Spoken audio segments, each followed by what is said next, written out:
On the program, Mali, Niger and Burkina Faso impose import levy on ECOWAS countries. An expert speaks on implications on the region. Nigeria's President Bola Tinubu receives President of Ghana John Dramani Mahama at the State House. World leaders criticize Trump tariffs as major blow to global economy. And EU threatens countermeasures as Asian markets plunge after Trump tariff announcement. Well, remember, Global Update is that program that brings you up to speed with stories you might have missed within the week. And of course, it is a platform that showcases your diaspora and diplomatic activities. Welcome. I am Dennis Adegunloye.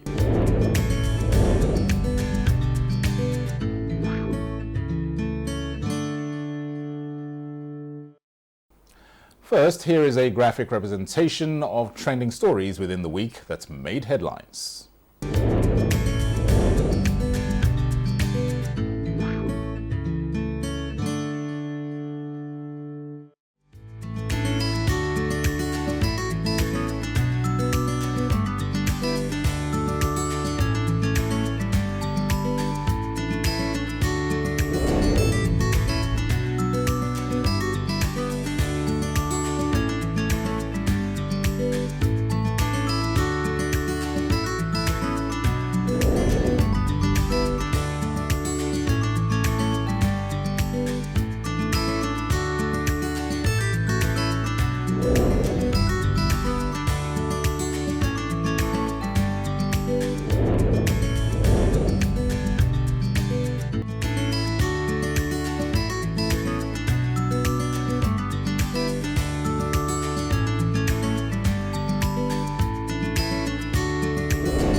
South Korea's Constitutional Court has officially removed President Yoon Suk-yeol from office, concluding a months-long political crisis triggered by his controversial declaration of martial law and deployment of troops to parliament.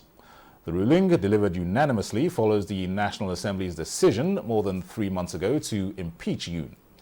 The president's move in December to send armed forces into the legislative chamber in a bid to break a political deadlock shocked the nation and ignited widespread protests.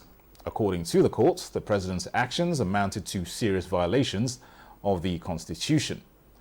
Reports say South Korea is expected now to organize a national election within 2 months to elect a new president.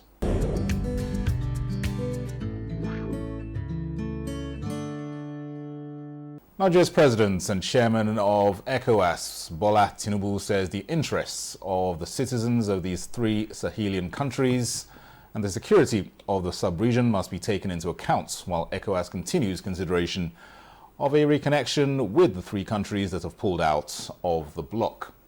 The president said this after receiving his Ghanaian counterpart, John Dramani Mahama, who visited the Sahelian countries' military leaders recently. It's my duty to come and brief him on some of the concerns that were raised there so that we continue to see how to dialogue with those other countries. Most definitely, sir. The region will be willing to have the three Sahelian countries back. Any good news from them? Well, it's a complicated situation and it's not as easy as we might think, but we just need to continue to dialogue and see how we can continue to cooperate together. To have a bridge between the AES countries and the ECOWAS is not a bad idea for us because of the security situation in the Sahel region and what economic opportunity that we must embark to ensure security of life and properties of our citizens. The innocent people in this episode are the citizens of those countries. Not much about us, the leadership. The citizens must be the first, beneficiary and the first part of reasons together. In another development, the Alliance of Sahel States, AES, the recently established pact comprising the three junta-led states of Mali, Niger Republic and Burkina Faso, has imposed a 0.5% import duty on goods from the Economic Community of West African States, ECOWAS, member nations. This new policy counters ECOWAS' intention of ensuring free movement of goods between its members and the AES countries, despite the official exit from the bloc in January. ECOWAS had said goods and services from the three countries would still be treated under the ECOWAS Trade Liberalization Scheme, ETLS, and investment policy. The ETLS is a regional trade framework designed to promote duty-free and quota-free movements of goods and services among ECOWAS member states. However, by imposing a levy on ECOWAS goods, the AES is essentially introducing a trade barrier which contradicts ECOWAS objectives. I think we need to look to the future to choose a common language for the AES and make sure that the people of the AES can really live better without the French language. French is not our mother tongue. It is a borrowed language, a colonizer's language, which must be abandoned. You do not give up a language overnight. It takes a lot of preparation and thought. It is true that the majority of Malians, especially in the south of the country, are in favor of promoting Bambara, but the issue has to be put on the table for discussion. Actually, I just want to understand the ins and outs of this decision. I want to know what will happen next. I am currently a student of French language and grammar. If leaving the Francophonie means that French will no longer be used as an administrative language, what will happen to our diplomas? What will they be used for?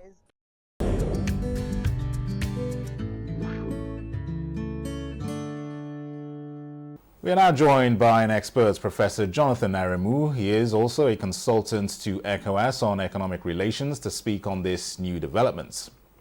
What was your reaction following the import levy imposed on ECOWAS countries? Well, I'm very surprised when I heard the news, and I did not believe it. Why? Because the three countries, actually with ECOWAS, they were with ECOWAS when we joined African Continental Free Trade Area, and we enter African Continental Free Trade Area as a custom union with a common external tariff, which means we jointly enter African Continental Free Trade Area at a higher level than the free trade area of the continent. And even at the continental level, African Continental Free Trade Area implies that there is no more import duty on goods crossing border in the entire Africa. It's not only with the ECOWAS Trade Liberalization Scheme, which is the free trade area between ECOWAS that they are violating, but they are equally violating that of ECOWAS as well as that of AFTA. Can these three countries say that even if they are not part of ECOWAS, they are no longer part of Africa? It sounds a very serious illogicality. And I don't really understand. Let me say this one. The Vienna Convention of 1969, in treaty negotiation and application to member states, stipulated one principle of pacta sunt servanda. Pacta sunt servanda means whatever a country actually signed under international treaty is bound by it and cannot use its domestic policy or domestic circumstances to violate them. These three countries appear not to be aware of all this at the international level, at the ECOWAS level, at the African Continental Free Trade Area level, which is the first phase of African Economic Community Treaty that was signed and ratified by all African countries in 1991. Is equally tied to Abuja Treaty.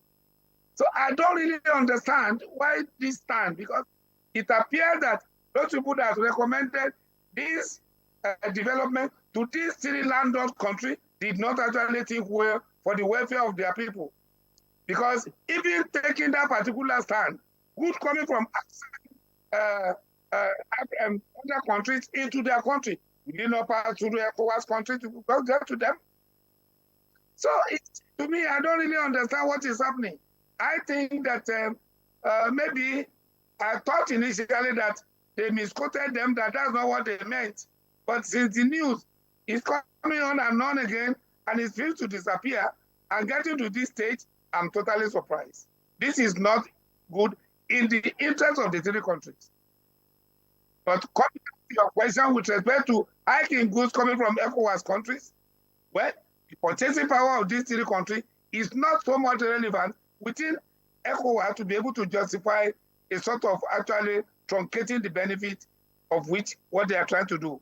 As a result of this fact, all the member states can still trade with other African countries to be able to get whatever thing they are getting. So it is this country that will suffer this type of development. And finally, what does this mean after decades of doing business together?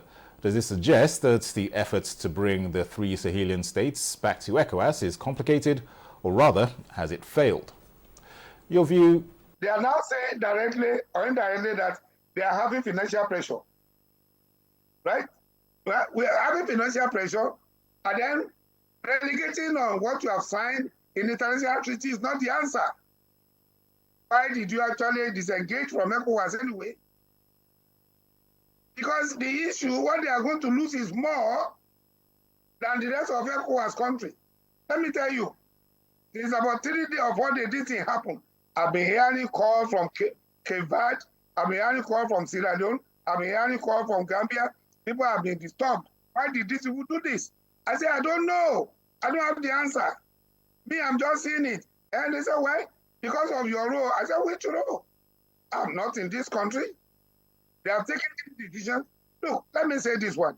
When they said they are no longer dealing with ECOWAS, the head of state of ECOWAS were magnanimous enough to say, even if you say you are not dealing with us, we still allow you to trade freely with us.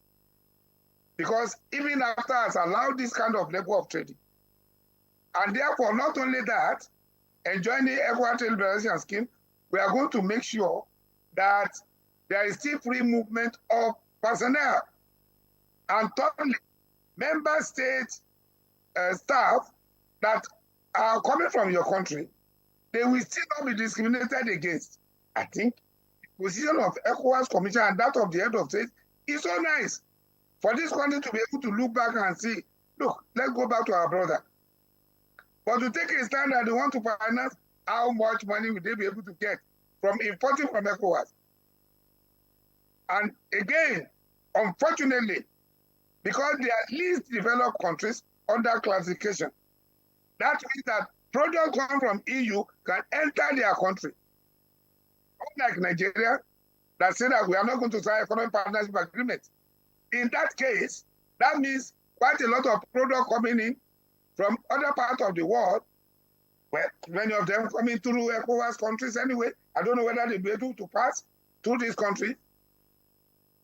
They are going to crash their own domestic manufacturing companies.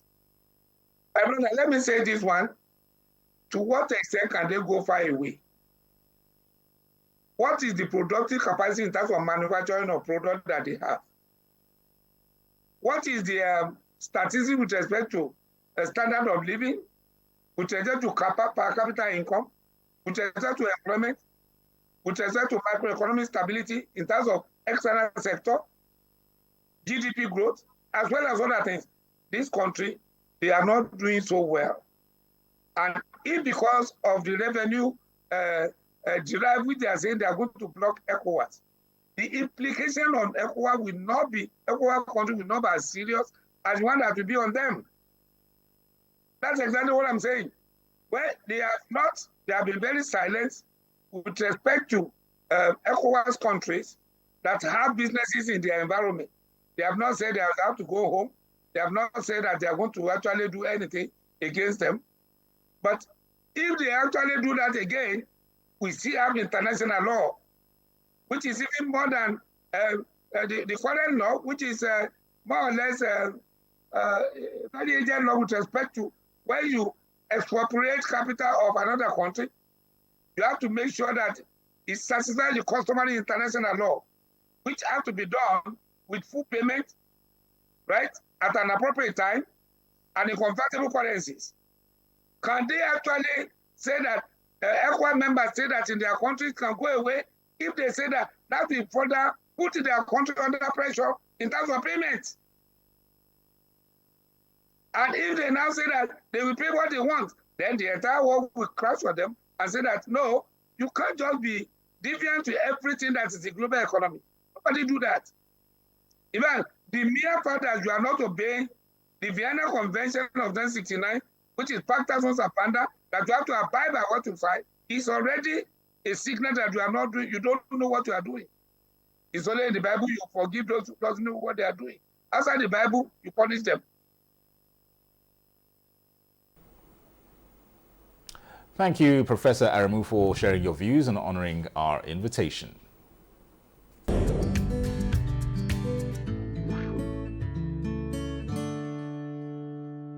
After this time out, we have more to come. Stay tuned.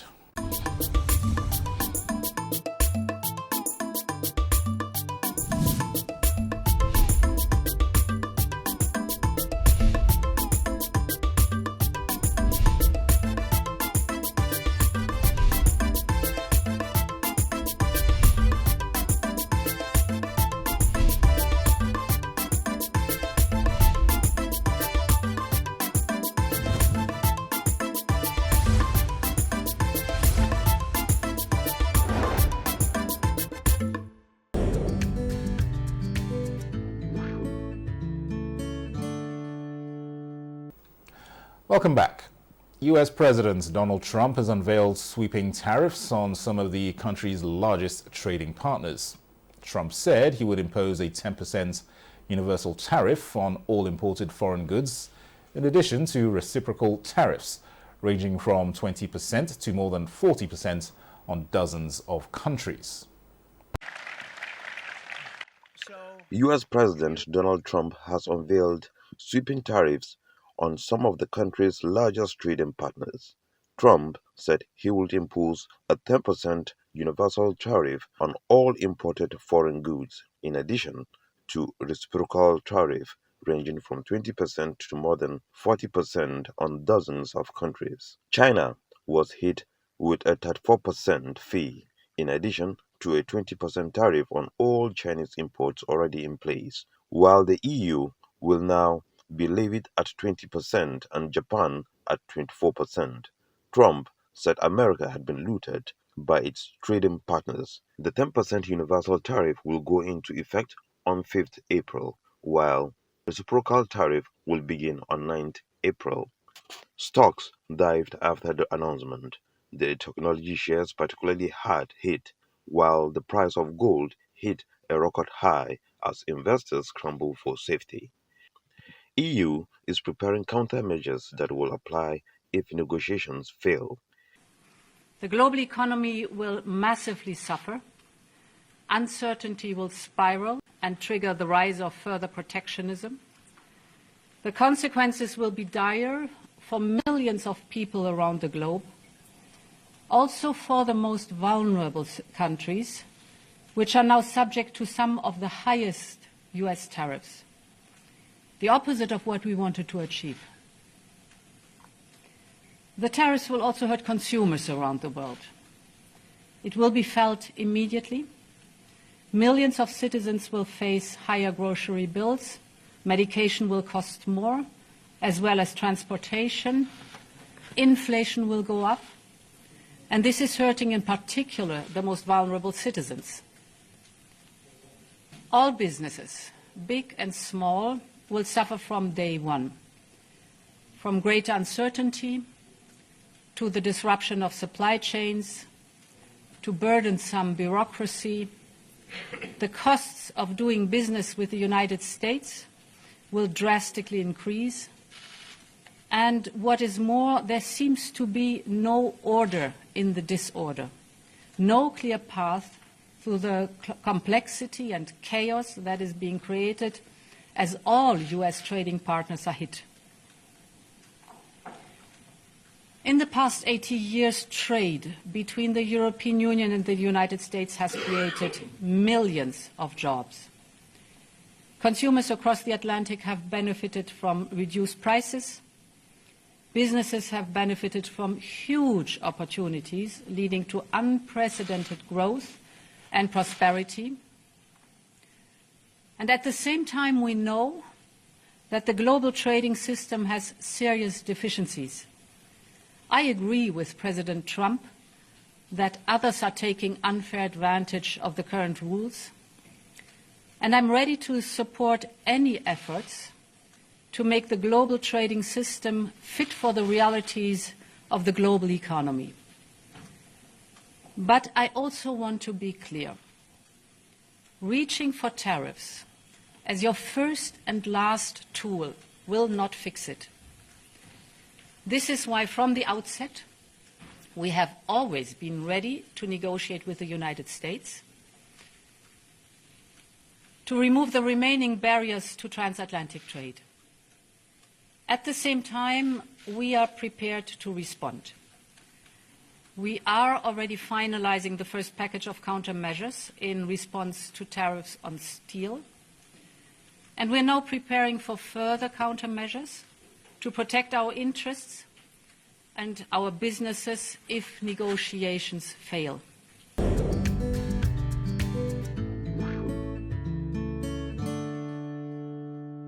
In a world of tech, China is expanding its lithium battery production capacity to meet e-market's demands, largely for present-day electric cars and drones. Here is a report. Chinese lithium battery manufacturers are expanding their production capacity to meet market demand, mainly from sectors like new energy vehicles, drones, and energy storage. Experts say the country's vehicle trade-in policy, launched by the government last year, has driven up sales of passenger EVs, boosting demand for batteries. One lithium battery maker in the eastern Chinese city of Hangzhou set up a new production line last year and says they have other expansion programs in the pipeline for this year. New facilities under construction can increase our production capacity for lithium battery cells and new type power storage solutions by 6 and 20 gigawatt hours respectively. It's in line with the rising demand for emerging power storage and lithium batteries. For this year, we are fully booked. As new application scenarios for lithium batteries continue to emerge, demand for batteries with high capacity and supercharging functions will remain strong. This factory makes electrode material for lithium-ion batteries. Data from the Ministry of Industry and Information Technology shows that the total output of the country's lithium battery industry reached almost 1,200 gigawatt hours in 2024, a 24% increase from 2023.